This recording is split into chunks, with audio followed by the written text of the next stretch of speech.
내 죽은 아들과 너무 닮았어. 회장님 괜찮으세요? 오랫동안 묻어두었던 진실은 결국 터져나오는 법입니다. 한 세계적인 제약회사의 회장 강대현에게는 20년 전 집을 나간 후 싸늘한 주검으로 돌아온 아들이 있었습니다. 그는 아들에게 지독한 후회를 안고 살았습니다. 그리고 마침내 그 아들의 얼굴을 한 아이를 만났습니다. 운명이었습니다.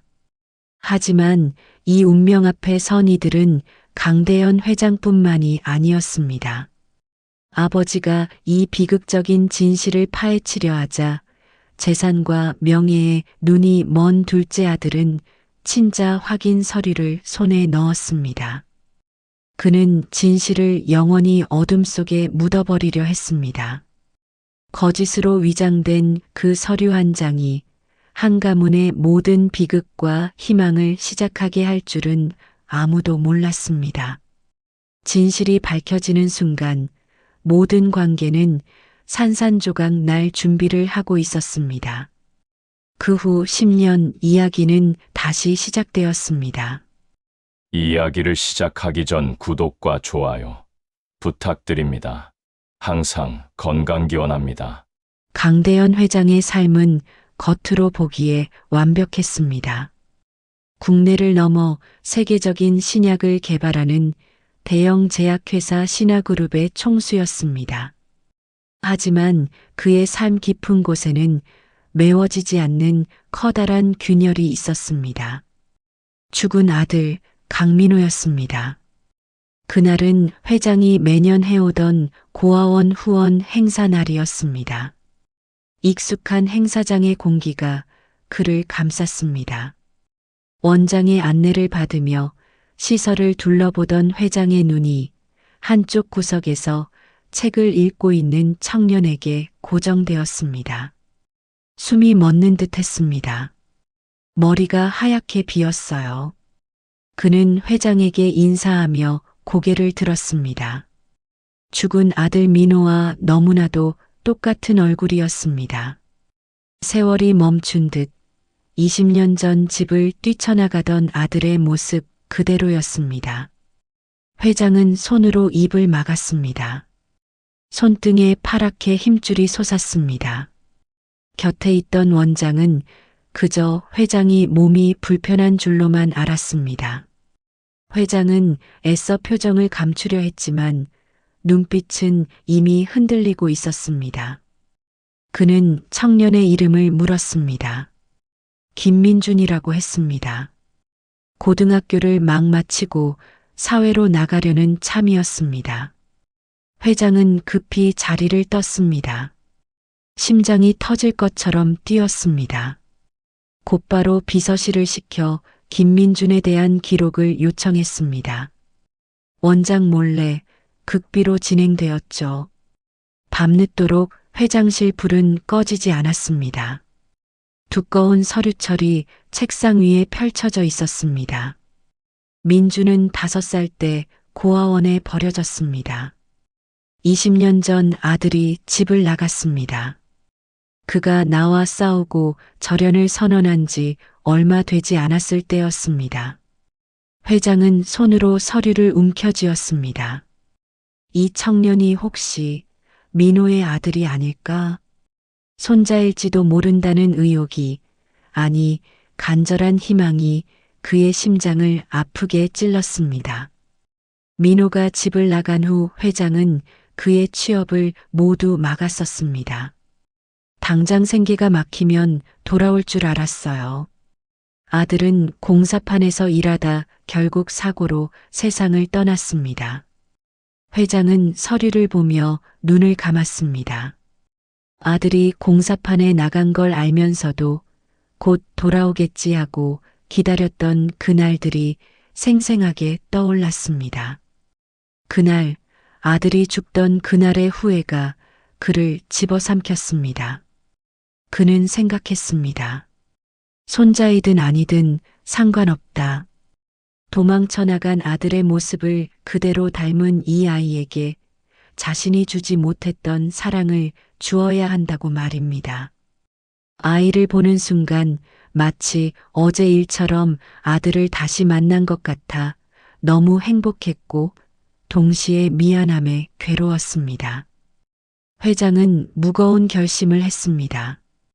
다음 날 회장은 고아원에 연락해 김민준을 자신의 회사에 기사로 채용하겠다고 통보했습니다. 가까이 두며 지켜보고 싶었습니다. 이것이 그에게는 속죄의 시작이었습니다.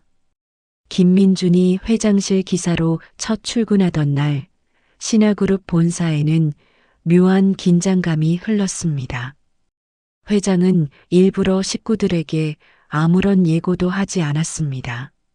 하지만 강대현 회장의 아내와 둘째 아들, 그리고 며느리는 그를 보자마자 놀라 입을 다물지 못했습니다.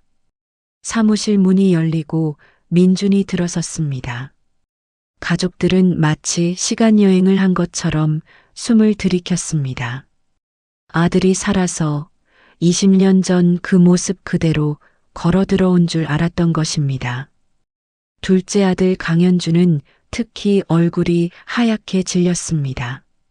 그는 형 민호와 닮았다는 말을 평생 들어왔지만 눈앞에 이 청년은 형의 그림자마저 똑같이 복사해 놓은 것 같았습니다. 초기 이상 신호였습니다. 현준의 얼굴에 경계와 당황이 동시에 스쳤습니다. 회장은 식구들의 놀란 표정을 보며 은근히 행복했습니다. 이 아이가 자신의 외로움을 채워줄 수 있을 것만 같았습니다. 그는 가족들에게 민준을 고아원 후원으로 채용한 기사라고 짧게 소개했어요. 회장은 민준을 곁에 두고 관찰했습니다. 민준은 말이 없고 성실했어요. 운전을 할 때도 간단한 심부름을 할 때도 늘 묵묵했습니다. 그 모습에서 아들 민호의 그림자가 어른거렸습니다. 밥을 먹는 모습, 걷는 걸음걸이, 심지어 커피를 마실 때 잠시 먼 곳을 응시하는 눈빛까지도 닮아 있었습니다. 회장은 아들의 사랑을 주지 못한 죄책감에 그저 이 청년에게라도 쏟아붓고 싶었습니다. 손자가 아니어도 괜찮았습니다. 그냥 아들의 모습을 닮은 누군가 곁에 있다는 것만으로도 위로가 되었어요. 하지만 시간이 흐르면서 회장의 마음속에는 의문이 다시 피어올랐습니다. 이건 우연이 아니었습니다. 얼굴이 닮은 것을 넘어 풍기는 분위기, 심지어 회장의 어린 시절 아들에게서 보았던 독특한 습관까지도 민준에게서 발견되었기 때문이었습니다. 혹시 정말 자신의 핏줄이 아닐까 하는 의심이 집요하게 회장을 괴롭히기 시작했어요. 회장은 결심했습니다. 확인해야겠다고 말입니다. 그는 비서실을 통해 김민준의 유전자 샘플을 몰래 채취하도록 지시했어요. 머리카락 몇 올, 혹은 칫솔 같은 아주 사소한 것이라도 좋았습니다. 이 사실은 철저히 비밀에 붙였습니다. 특히 가족들에게는 말할 수 없었습니다. 한편 둘째 아들 강현주는 회장의 태도, 변화를 예민하게 감지하고 있었습니다. 민준을 대하는 아버지의 지나친 관심과 애정은 불안감을 증폭시켰습니다. 현주는 회장이 이 청년에게서 죽은 형의 모습을 투영하고 있다는 사실을 이미 알았습니다. 만약 이 청년이 진짜 조카라면 현준이 어렵게 지켜온 후계자 자리는 물론 재산까지 위험해질 수 있었습니다. 현주는 회장실을 드나들며 아버지의 움직임을 예의주시했습니다. 그러던 어느 날 그는 회장의 책상에서 친자 확인 검사 의뢰서라는 제목의 파일을 발견했습니다. 그리고 그 안에는 회장의 DNA 샘플 채취 계획서가 들어 있었습니다. 현준의 눈이 번뜩였습니다. 현준은 잠시 숨을 골랐습니다. 이대로 두면 모든 것이 끝장이었습니다. 형을 이간질하여 집에서 몰아냈던 과거의 죄책감보다 눈앞의 재산을 지키고 싶은 욕심이 더 컸습니다. 그는 결심했습니다. 둘째 아들 강현주는 아버지가 잠시 자리를 비운 사이 비서실장의 책상 서랍을 조심스럽게 열었습니다. 그 안에는 이미 준비된 김민준의 DNA 샘플과 회장의 샘플을 보낼 검사 의뢰서가 들어 있었습니다. 현주는 손이 떨리는 것을 애써 감추었습니다. 손이 떨렸습니다. 숨을 멈췄어요. 그는 재빨리 파일을 챙겨 자신의 개인 비서를 불렀습니다. 현주는 비서에게 거짓 지시를 내렸습니다. 이미 회장님께 보고된 사항이며 다른 고아원 아이의 친자 확인 검사를 위해 이 샘플을 이용해야 한다는 거짓말이었습니다. 하지만 현준이 진짜로 한 일은 달랐습니다. 그는 자신이 미리 준비해둔 가짜 샘플로 김민준의 샘플을 바꿔치기 했습니다. 그리고 친자 확인 기관에 긴급 검사를 의뢰했어요. 현주는 결과를 받을 때까지 며칠 동안 극도의 긴장감 속에서 살았습니다. 그는 매일 밤 형의 얼굴을 한 청년이 자신의 미래를 위협하는 악몽을 꾸었습니다. 마침내 검사 결과가 나왔습니다. 현주는 숨막히는 침묵 속에서 봉투를 뜯었습니다. 결과는 당연히 친자 불일치였습니다. 현주는 안도감과 동시에 죄책감에 시달렸습니다. 그는 이 서류를 회장에게 보낼 서류철에 조용히 끼워 넣었습니다. 진실을 완전히 바꿔놓은 것입니다. 강대현 회장은 며칠 후 비서실장으로부터 검사 결과를 보고 받았습니다. 회장은 떨리는 손으로 서류를 받아들었습니다. 서류의 결과는 명확했습니다. 친자관계 아님이라는 세 글자가 회장의 눈앞에 선명하게 박혔습니다. 회장의 가슴이 무너져 내렸습니다. 그는 깊은 실망감에 잠겼습니다. 혹시나 하는 신락 같은 희망마저 사라졌습니다. 하지만 회장은 민준에게서 눈을 뗄 수 없었습니다. 손자가 아니라는 사실에 잠시 괴로웠지만 이미 아들에 대한 죄책감과 민준에 대한 애정이 섞여버린 상태였습니다. 회장은 생각했습니다. 아들의 사랑을 주지 못했던 자신의 과거를 보상하는 방법이라고 말입니다. 그는 민준을 더 가까이 두기로 결정했습니다. 공식적으로는 기사였지만 사실상 자신의 그림자처럼 어디든 데리고 다녔습니다. 그런데 이상한 조짐이 또다시 나타났습니다. 어느 날 회장이 민준과 함께 병원을 방문했을 때였습니다. 신화그룹 산하병원의 전문의는 회장에게 가족력을 물었습니다. 회장은 무심코 죽은 아들 민호에게 희귀한 유전 질환의 발현 가능성이 있었다고 말했습니다. 그 유전 질환은 겉으로 잘 드러나지 않지만 특정 조건에서 발병하며 가계에 매우 독특하게 유전되는 특성이 있었습니다. 그 말을 들은 전문의가 김민준을 유심히 살폈습니다.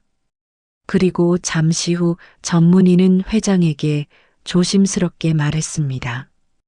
김민준에게서 그 유전 질환의 잠재적인 징후가 아주 미세하게 보인다는 것이었습니다. 회장은 머리에 망치라도 맞은 듯 정신을 차릴 수가 없었습니다. 독특한 집안의 유전 질환. 이는 일반적인 우연으로 치부할 수 없는 결정적인 증거였습니다. 그는 현준이 꾸민 거짓 서류에 대한 강한 의구심을 품기 시작했어요. 회장은 이번에는 철저히 혼자서 움직였습니다. 그는 둘째 아들 현준 몰래 총 3군데의 독립된 외부 기관에 다시 한번 친자 확인 검사를 의뢰했습니다. 이번에는 더 광범위하고 정밀한 유전자 검사를 진행했습니다. 며칠 후 비밀리에 전달된 3개의 검사 결과는 모두 가족 구성원일 가능성이 매우 높음이라는 결과를 담고 있었습니다. 회장은 떨리는 손으로 결과를 쥐었습니다. 민주는 자신의 손자가 맞았습니다. 기막힌 진실에 직면한 회장은 잠시 눈을 감았습니다. 둘째 현준을 나무랄 수 없었습니다. 현준 역시 자신이 외면했던 또 다른 아들이었기 때문이었습니다. 다만 회장은 이제 이 아이가 자신의 핏줄이라는 사실을 조용히 지키고 싶었습니다. 회장은 손자의 존재를 확인했지만 곧바로 진실을 공표할 수는 없었습니다.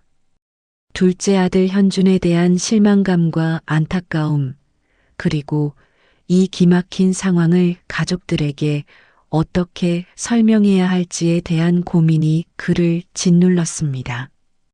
회장은 잠시 시간을 벌기로 했습니다. 그는 가족들에게 핑계를 댔습니다. 기사 김민준을 자꾸 보니 죽은 큰아들 생각에 괴롭다고 했어요. 대신 저 아이가 큰아들 대신 잘 사는 모습을 보고 싶다고 했습니다. 그는 후원 명목으로 민준을 유학 보내겠다고 가족들에게 선언했습니다.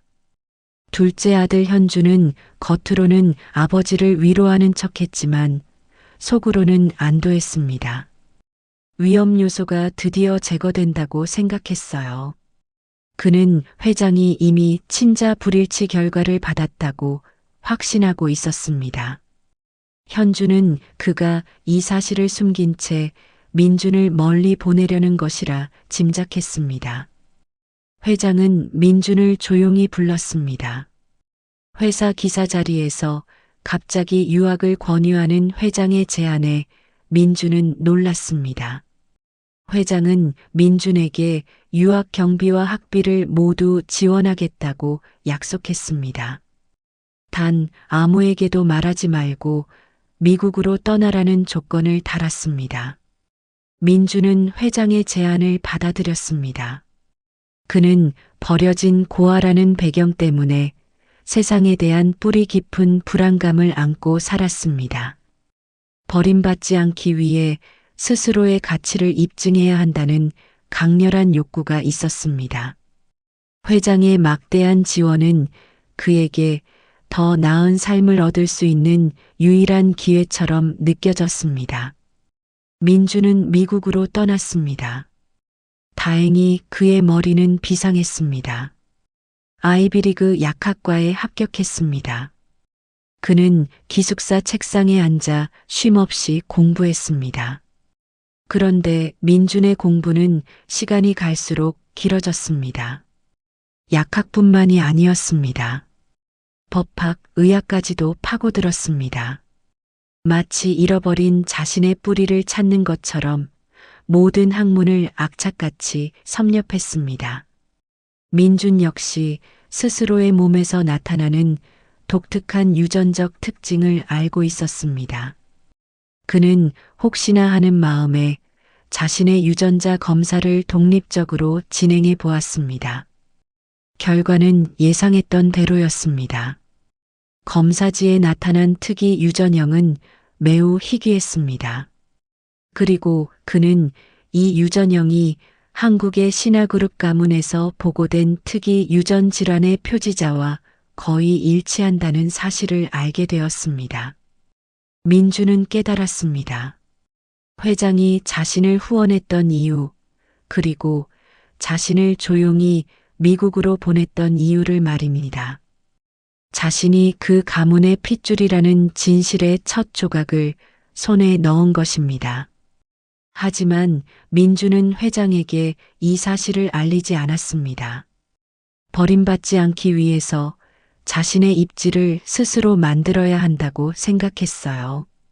그는 회장의 손자라는 타이틀이 아닌 능력 있는 인재로서 돌아가기로 결심했습니다. 민주는 유학생활 10년 동안 그 누구도 예상치 못한 화려한 이력을 완성했습니다. 아이비리그 약학 박사 학위는 기본이었고 약학 전문 변호사 자격증까지 취득했습니다. 그는 이제 김민준이 아닌 세계적인 인재 제이슨 킴이었습니다. 그리고 10년 후 아무도 모르게 그는 할아버지의 회사인 신화그룹에 입사를 추진했습니다. 철저히 익명의 외부 전문 인력이라는 경로를 통해서였습니다. 대면 전 결심이었습니다. 민준의 심장은 고요했지만 눈빛은 선명하게 빛나고 있었습니다.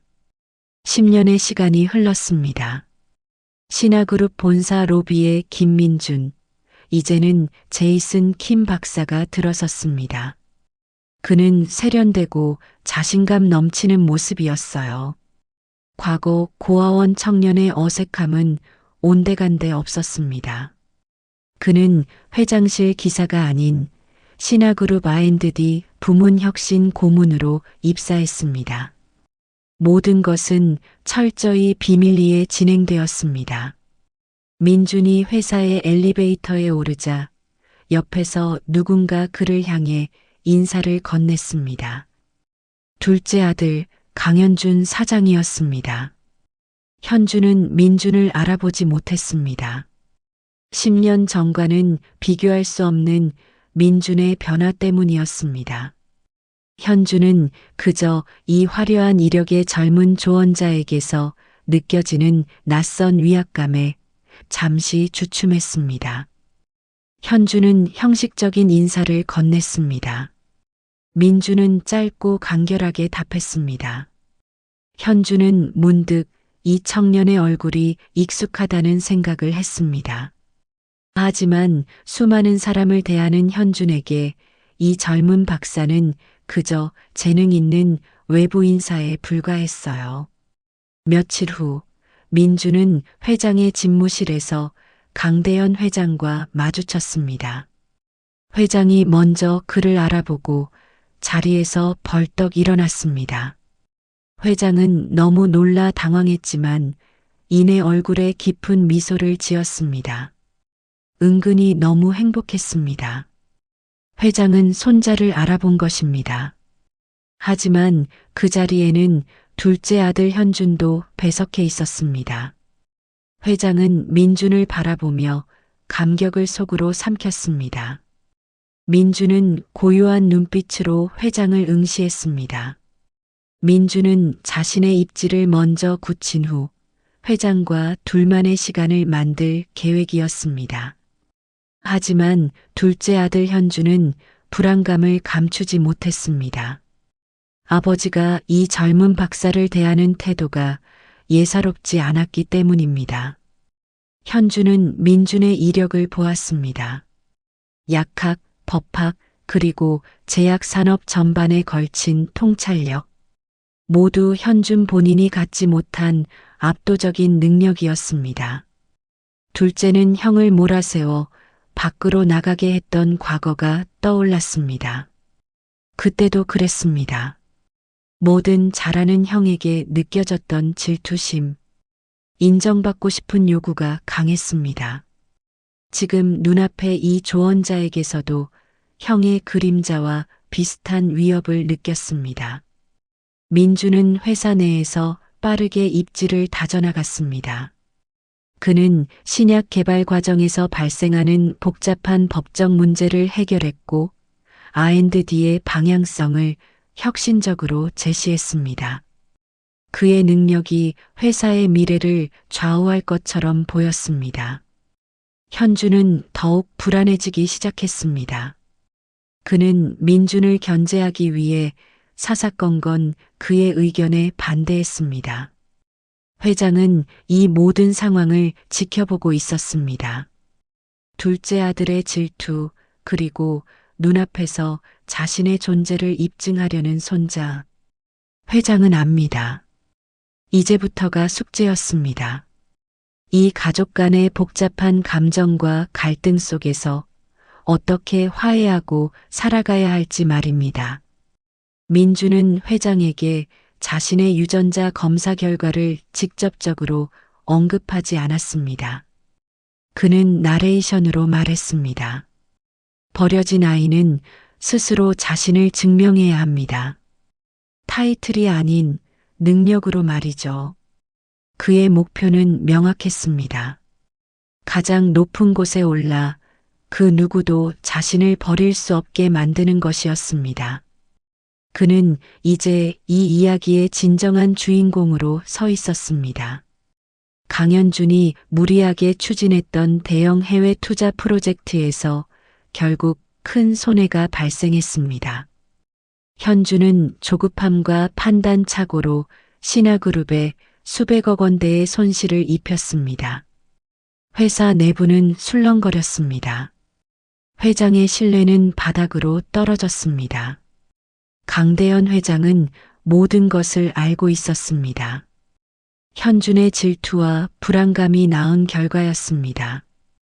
회장은 고통스러웠지만 이번만큼은 단호해야 했습니다. 회장은 가족회의를 소집했습니다. 서재에는 회장 내외와 현준 부부 그리고 그룹의 주요 임원 몇 명이 모였습니다.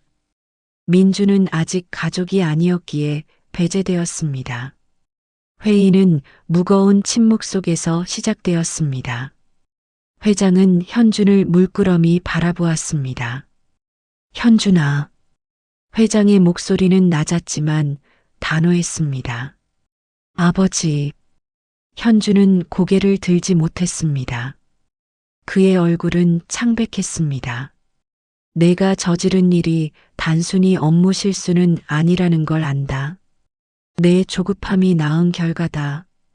현준의 아내와 어머니가 놀라 현준을 쳐다보았습니다. 회장은 현준을 이사 자리에서 물러나게 했습니다. 당분간 모든 직책에서 물러나 자숙의 시간을 갖도록 해라. 회사에는 손해배상을 청구하지 않을 것이다. 대신 너는 스스로를 돌아보아야 한다. 현준은 고개를 푹 숙인 채 아무 말도 할 수 없었습니다. 그는 재산을 향한 욕심 때문에 형을 몰아냈고 이제는 그 형의 아들 앞에서 자신의 모든 것을 잃게 된 것입니다. 회의가 끝난 후 회장은 현준을 따로 불렀습니다. 회장은 현준에게 자신이 김민준의 친자 확인 검사를 다시 진행했음을 조용히 고백했습니다. 민준이는 내 형의 아들이 맞다. 현준은 그 자리에서 무릎이 풀려 주저앉았습니다. 눈빛이 흔들렸습니다. 거짓말. 아닙니다, 아버지. 제가 분명히 불일치 서류를 보셨잖아요. 내가 서류를 조작한 것도 안다. 하지만 난 내 잘못을 탓하지 않을 것이다. 너도 내 아들이니까. 회장의 목소리에는 연민과 슬픔이 섞여 있었습니다. 현주는 아버지의 그 말에 오히려 더 큰 죄책감에 휩싸였습니다. 그는 자신의 모든 잘못된 행동의 뿌리가 형을 향한 질투와 아버지에게 인정받고 싶은 욕망이었음을 깨달았습니다. 회장은 현준에게 회사를 잠시 전문 경영인에게 맡기고 둘이 함께 시골로 내려가자고 제안했습니다. 현준은 거부할 수 없었습니다. 그에게는 치유의 시간이 절실했습니다. 며칠 후 현준은 짐을 싸서 시골의 한적한 마을로 내려갔습니다. 회장은 현준을 자주 찾아갔습니다. 그들은 함께 낚시를 했고 마당에 핀 꽃에 물을 주었습니다. 때로는 투박한 시골 식당에서 마주 앉아 밥을 먹었습니다. 회장은 긴 침묵 속에서 현준의 상처를 어루만져 주었습니다. 아버지에게 버려질까 두려워했던 둘째 아들의 오래된 마음의 응어리를 풀어주려 했습니다. 2년의 시간이 그렇게 흘러갔습니다. 그 2년 동안 김민준 팀장은 신화그룹의 신약 개발에 결정적인 공을 세웠습니다. 그의 리더십과 전문성은 회사 내에서 확고한 입지를 굳혔습니다. 이제 그는 단순히 외부 스카우트 인재가 아닌 신화그룹을 이끌 차세대 리더로 공공연히 거론되었습니다. 2년의 자숙 기간을 마치고 둘째 아들 강현준이 회사로 돌아왔습니다. 그의 얼굴은 예전의 조급함과 질투 대신 깊은 성숙함과 평온함이 자리 잡고 있었습니다. 그는 아버지의 손을 잡았습니다. 아버지, 감사합니다. 이제 제가 회사를 맡겠습니다. 강대현 회장은 만족스러운 미소를 지었습니다. 그는 현준에게 회장 자리를 넘겨주고 자신은 경영 일선에서 완전히 물러났습니다. 새로운 회장이 된 강현준은 취임 직후 가족과 주요 이사들을 모두 모이게 했습니다. 그리고 그는 김민준 팀장, 아니, 이제는 신화그룹의 미래로 불리는 제이슨 킴 박사를 정식으로 불렀습니다. 현주는 이사회와 가족들 앞에서 나지막하지만 떨리는 목소리로 연설을 시작했습니다. 그는 지난 2년간의 자신의 잘못과 후회를 담담하게 고백했습니다. 존경하는 이사님들, 그리고 가족 여러분. 오늘 이 자리에서 제가 바로잡아야 할, 그리고 고백해야 할 진실이 있습니다. 현주는 회장의 친자 확인 검사 서류를 조작했던 자신의 과거를 솔직하게 털어놓았습니다. 방 안에는 놀라움과 분노가 뒤섞인 숨소리만 가득했습니다. 현주는 고개를 숙였습니다. 이 모든 비극은 저의 열등감과 어리석은 욕심 때문이었습니다. 저는 제 친조카를 위태롭게 만들었습니다. 죄송합니다. 그리고 현주는 김민준 박사에게 다가갔습니다. 현주는 그의 손을 잡고 모두에게 외쳤습니다. 김민준 박사는 신화그룹 창업주의 진정한 친손자입니다. 제 형 강민호의 아들입니다. 강대현 회장은 이 모든 광경을 조용히 지켜보았습니다. 그의 눈가에는 뜨거운 눈물이 고였습니다. 그는 자리에서 일어나 민준에게 걸어갔습니다. 회장은 이제 모든 것을 잃었다고 생각했던 손자를 자신의 가장 가까운 곳에 세웠습니다. 민준아, 내 손자야. 민준은 할아버지의 품에 안겼습니다. 10년 넘게 스스로 증명하려 애썼던 자신의 정체성이 마침내 가족 앞에서 공식적으로 인정받는 순간이었습니다. 그는 눈을 감았습니다. 이후 회장은 마지막 남은 숙제를 해결하기 위해 다시 움직였습니다. 바로 손자의 어머니, 자신의 며느리를 찾는 일이었습니다. 회장은 민준에게 유학 경비를 보내면서도 며느리의 행방을 끊임없이 찾고 있었습니다. 하지만 그녀는 온갖 정보를 피해 숨어 있었습니다. 회장은 결국 며느리를 찾아냈습니다. 그녀는 도시 외곽의 한 작은 마을에서 힘들게 살고 있었습니다. 몸은 병들어 있었고 고통 속에서도 아들에게 짐이 될까 두려워 아들을 피하고 있었습니다. 그녀는 아들이 회장의 아들인지 몰랐습니다. 만약 알았다면 고아원이 아닌 회장님 댁에 보냈을 것이었습니다. 그녀는 그저 아들을 가장 안전한 곳에 두려 했을 뿐이었습니다. 회장은 며느리에게 다가갔습니다. 그는 며느리를 용서해 달라고 빌었습니다. 그리고 아들의 도움을 받을 수 있도록 조용하고 편안하게 살 집을 제공해 주었습니다. 며느리는 매달 아들이 있는 서울을 몰래 찾아왔습니다. 멀리서나마 아들의 행복한 모습을 보는 것이 그녀의 유일한 낙이었습니다.